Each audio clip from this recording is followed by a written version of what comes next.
Good morning everyone. Welcome back engineering physics class.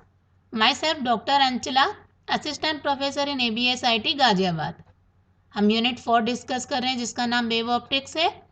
आज का हमारा टॉपिक है रेले क्राइटेरियन ऑफ रेजोल्यूशन. बेसिकली ये जो टॉपिक है रेले क्राइटेरियन, ये हमें किसी भी ऑप्टिकल इंस्ट्रूमेंट की दो क्लोजली इमेज को रिजॉल्व करने की एबिलिटी के बारे में बताता है कि अगर कोई इमेज बहुत पास पास है तो किसी भी ऑप्टिकल इंस्ट्रूमेंट से हम किस तरीके से उसे रिजॉल्व कर सकते हैं, क्या कंडीशन रहेगी, तो उसके बारे में हमें ये रेले क्राइटेरियन से पता चलता है. तो आज का जो हमारा टॉपिक है उसका हम पहले हेडिंग डाल लेते हैं कि Rayleigh criterion of resolution. Rayleigh criterion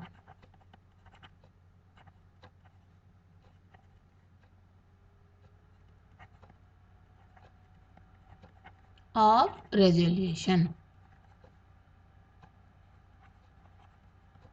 जैसे कि अभी मैंने ये बताया कि हमें क्या बताता है कि the ability of an optical instrument to just resolve the image of two closely space object is called resolving power. ये क्या होती है, किसी भी ऑप्टिकल इंस्ट्रूमेंट की रिजॉल्विंग पावर जो होती है तो उसकी क्या एबिलिटी है उसके बारे में ये कॉन्सेप्ट से हमें पता चलता है. तो सबसे पहले हम सिंपली किसी भी ऑप्टिकल इंस्ट्रूमेंट की रिजॉल्विंग पावर क्या होती है उसको लिख लेते हैं, उसको डिफाइन करते हैं कि the ability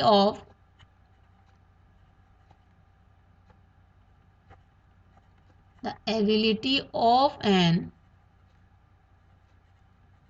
optical instrument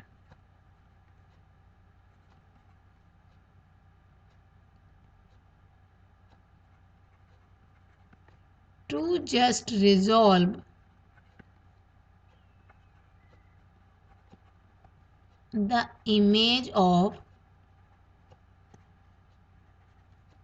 two closely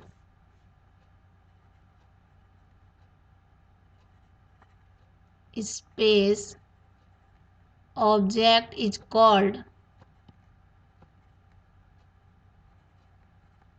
resolving power. अब हमने ये तो बोल दिया कि उस ऑप्टिकल इंस्ट्रूमेंट की जो एबिलिटी होती है उसको रिजॉल्विंग पावर कहते हैं कि जस्ट रिजॉल्व करने की दो इमेज को. तो उसका कोई एक क्राइटेरिया होगा. तो उस क्राइटेरिया को जब वो ये क्राइटेरिया फुलफिल कर लेगी जिसको हम बोलते हैं रेले क्राइटेरियन, तब वो ऑप्टिकल इंस्ट्रूमेंट टू क्लोजली इस इमेज को रिजॉल्व कर पाता है. अगर हम एग्जाम्पल पे जाएं, सपोज नाइट के टाइम पर आप किसी दूर से आने वाले फोर व्हीलर को देखें तो उसकी जो आगे की दो हेडलाइट हैं वो आपको बहुत दूर से देखने पर ऐसा लगेगा कि किसी एक ही सोर्स से लाइट आ रही है. बट जब आप थोड़ा उसके पास जाते हैं तब आपको लगता है कि हाँ शायद दो अलग अलग लाइट हैं जहाँ से हमें लाइट दिखाई दे रही है. तो वो कंडीशन क्या होती है, जस्ट रिजॉल्व की. अब वो जो जहाँ पर कंडीशन जब फुलफिल हो रही है तो कौन सी कंडीशन फुलफिल हो गई वहाँ पे रेले क्राइटेरियन से हमें पता चलता है. तो आज हम डिस्कस करेंगे कि what is the Rayleigh criterion. तो सबसे पहले मैं इसको डिफाइन कर लेते हैं. अकॉर्डिंग टू, और वो कंडीशन क्या होगी, उस कंडीशन को हम लिखते हैं कि according to Rayleigh criterion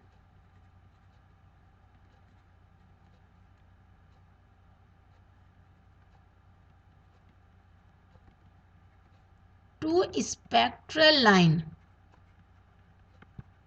two spectral lines of equal intensities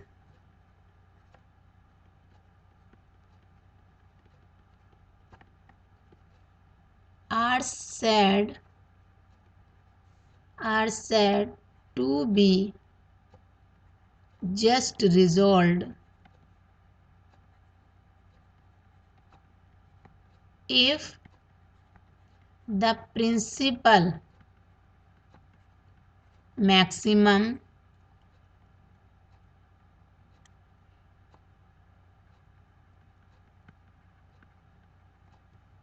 of the diffraction pattern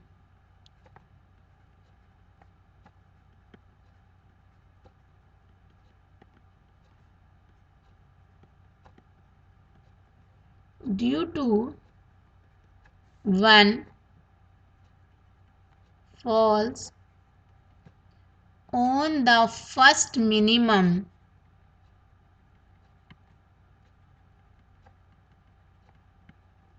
of the diffraction pattern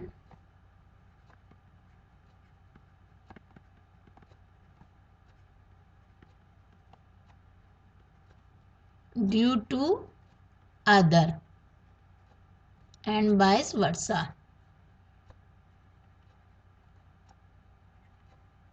तो इसके अकॉर्डिंग क्या हुआ डेफिनेशन के कि according to Rayleigh criterion two spectral lines of equal intensities are said to be just resolve कि हम just resolve कहेंगे जब एक का प्रिंसिपल मैक्सिमा दूसरे के फर्स्ट मिनिमा पर लाई करता है तब वो कंडीशन बनती है जस्ट रिजॉल्व की. तो this is the Rayleigh criterion. जब ये क्राइटेरिया फुलफिल हो जाएगा तभी हमें दो क्लोजली स्पेस्ड स्पेक्ट्रल लाइंस को हम जस्ट रिजॉल्व कर सकते हैं या हम ये कहीं उनको अलग अलग देख सकते हैं. तो ये काफ़ी इम्पोर्टेंट कंडीशन है. तो इसको आगे और हम समझ लेते हैं. फर्स्ट पॉइंट, हम अगर कंसीडर कर लें दो वेवलेंथ कि lambda and lambda plus D lambda. First point इसका करते हैं हम कंसीडर.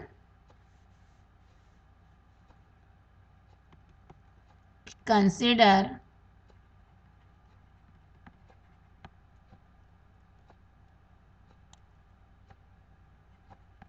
टू क्लोज, हमने दो वेवलेंथ कंसीडर कर ली कि consider two close wavelength lambda and lambda plus D lambda. The separation between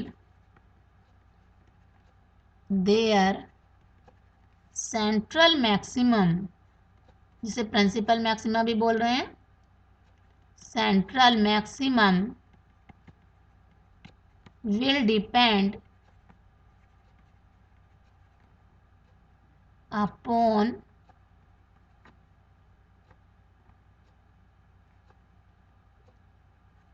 the wavelength difference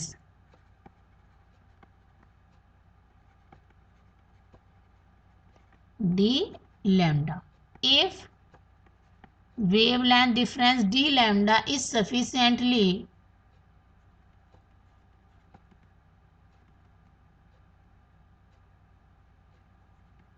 large so that the central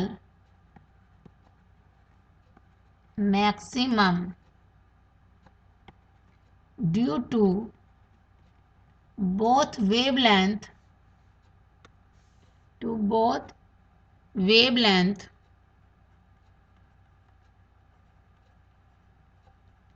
are quite separated and two spectral lines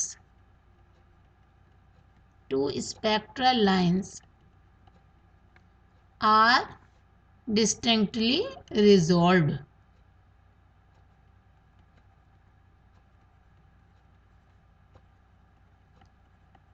तो पहली condition में हमने क्या किया कि दो वेवलेंथ कंसीडर की है lambda and lambda plus D lambda. And according to this अगर लैम्डा एंड डी लैम्डा के बीच में एक सफिशिएंटली डिफरेंस है, यानी का मतलब डी लैम्डा जो है लार्ज है, तो दोनों का जो प्रिंसिपल मैक्सिमा है, देखो हम डायग्राम से भी देख पा रहे हैं कि दोनों का प्रिंसिपल मैक्सिमा अलग अलग दिखाई दे रहा है. इसका मतलब इस कंडीशन में हम उन दो स्पेक्ट्रल लाइंस को ईजिली रिजॉल्व कर सकते हैं या हम ये कहें उनको अलग अलग देखा जा सकता है. अब सेकंड पॉइंट आता है कि अगर इन दोनों के बीच में जो वेवलेंथ डिफरेंस है डी लैम्डा उसको कम कर दिया जाए तब क्या होगा. ये देखिए, ये दो वेवलेंथ हमने कंसीडर की कि lambda and lambda plus D lambda. इस केस में क्या है कि वेवलेंथ जो है, दोनों का वेवलेंथ डिफरेंस कम है as comparison to 1।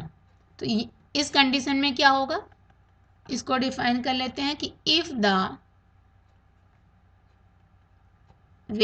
The difference in wavelength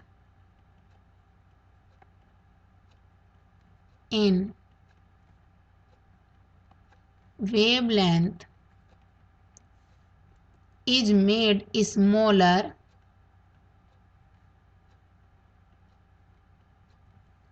and have a limiting value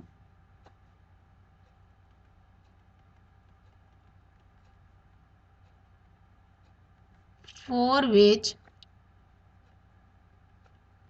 the angular separation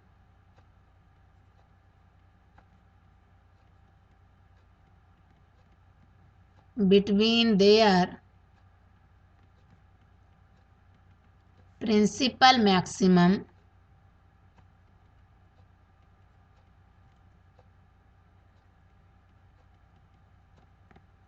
is such that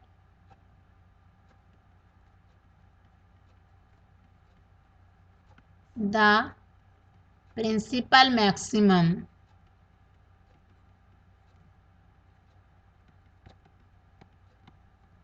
due to one source coincide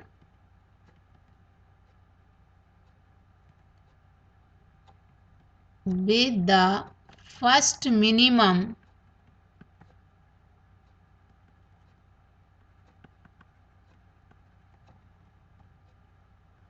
of the other, then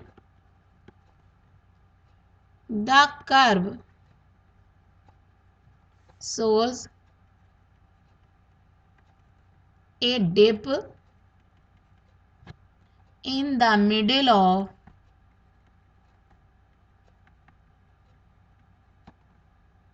of the central maximum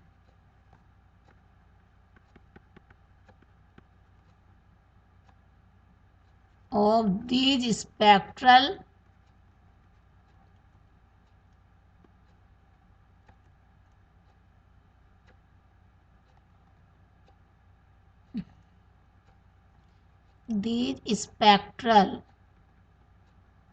lines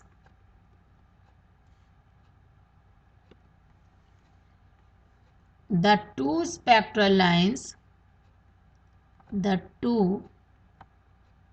spectral lines under this condition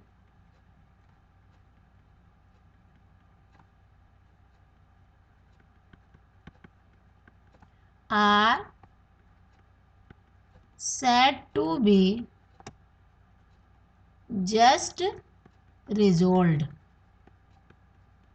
तो यहाँ पर हम क्या कह रहे हैं कि if the difference in wavelength, अगर wavelength lambda and D lambda में इज मेड स्मॉलर, अगर कम कर दिया जाए बट एक लिमिटिंग वैल्यू में रहे, जिसके लिए angular separation between their principal maximum, कि उनका जो प्रिंसिपल मैक्सिमम के बीच में एंगुलर सेपरेशन है वो इस तरीके से रहे कि जो प्रिंसिपल मैक्सिमम है ड्यू टू वन सोर्स, एक सोर्स से, वो कहाँ कॉन्साइड कर जाए with the first minimum of other. ये देखिए, ये बहुत ध्यान से देखने की बात है इसका डायग्राम, कि एक वेवलेंथ के प्रिंसिपल मैक्सिमम पर दूसरी वेवलेंथ का मिनिमा कॉन्साइड कर जाए। तो इस केस में हम क्या मिलता है, हमें दोनों के प्रिंसिपल मैक्सिमम के बीच में क्या मिलता है, एक डिप मिलता है। और इस कंडीशन में ही टू स्पेक्ट्रल लाइंस जो हैं वो जस्ट रिजॉल्व होती हैं।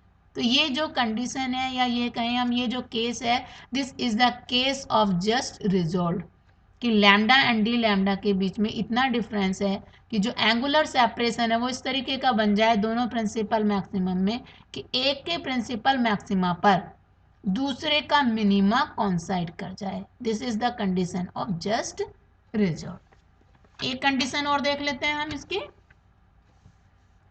अगर लैम्डा और डी लैम्डा इन दोनों के बीच में बहुत कम सेपरेशन हो तो दोनों के प्रिंसिपल मैक्सिमा के बीच में कोई हमें डिप नहीं मिलेगा। ऐसे लगेगा जो रिजल्टेंट कर्व होगा कि वो केवल एक ही डिफ्रैक्शन पैटर्न का है।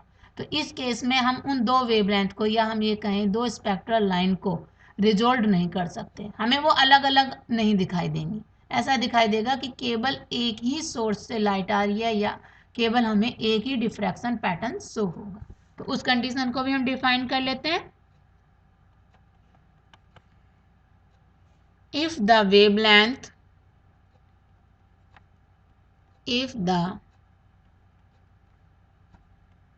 wavelength difference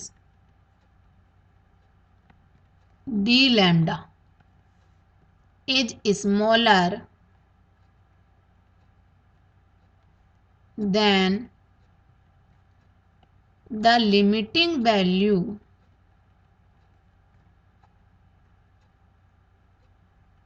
then the two principal maxima show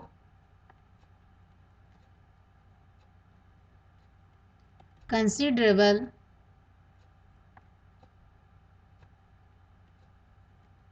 overlapping. The resultant intensity curve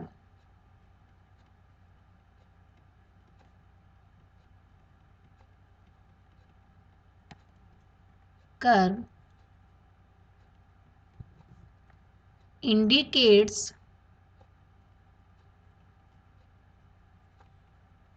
no dip and appears as if it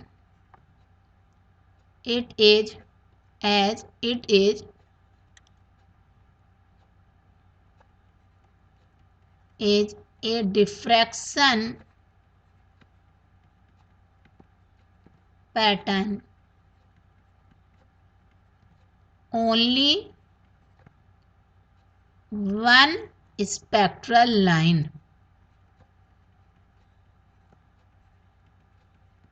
hence the two spectral line under this condition